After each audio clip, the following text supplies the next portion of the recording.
Hello judges, my name is Shruthika Saravanakumar and today we will be presenting the medical innovation for 2021 to 2022 with my partners Farzad and Milana. All innovations start with a problem. As a group, we decided to focus on the issue of accessibility of medical equipment in the third world countries. In third world countries, low accessibility to medical technologies can often result in unsafe pregnancies and a positive correlation to stillbirths. As you can see in the map here, the countries in red are third world countries and they're primarily located in Africa. Now, one way to measure the inaccessibility is by looking at fetal mortality rates in third world countries. As you can see, in developing countries, the fetal mortality rate is 13 per 1,000 births. On the other hand, in developed countries, we only have 3.9 per 1,000 births.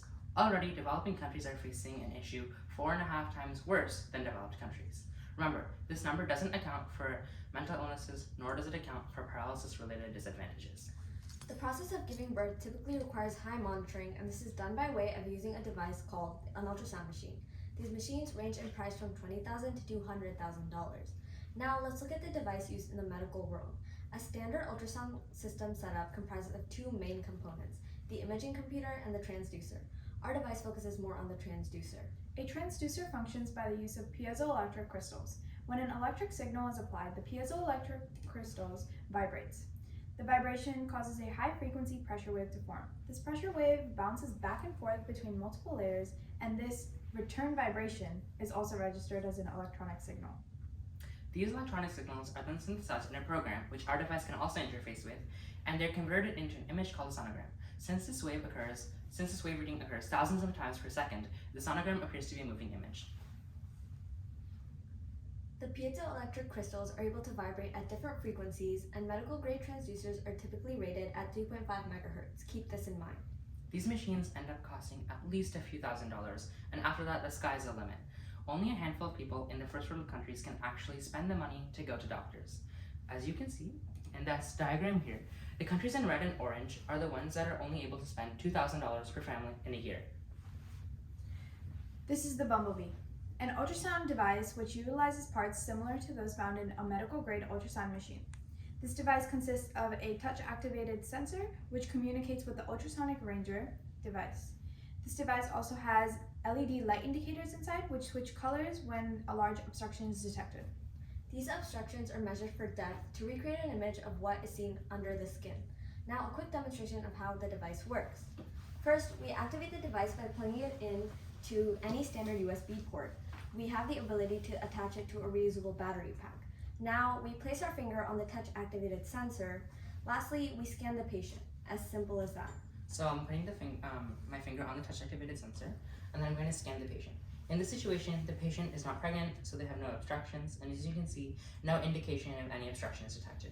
But if we add something like this, which would represent a pregnancy, it stays here. Okay.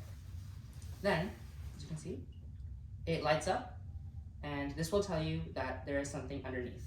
This can also be interfaced with a program to then show a more detailed image of what is being represented underneath. Now, how is our device able to do this at such a low price point? Well, the answer is simple: development cost. Most of these devices went through high research and development costs, which eventually gave them the title of medical grade. The primary sensor used in our device is similar to the medical version of this, with one key exception. Our device uses two variable 2.5 megahertz sensors. While the frequency is less than medical grade, we have equipped the device with two of these sensors. By having two, we're able to scan the subject twice in a hyperlocal context. Also, the frequency is able to vary depending on the information gathered. This means that if a deeper reading is returned, the frequency will vary to then return from a second, more precise reading. Surprisingly, this change to a 2.5 megahertz sensor allows us to build this transducer at only $90. The introduction of our device begs the question: how would our device affect third world countries? In the Western world, hospitals offer quick and quality treatment, but for this, expensive treatment is required.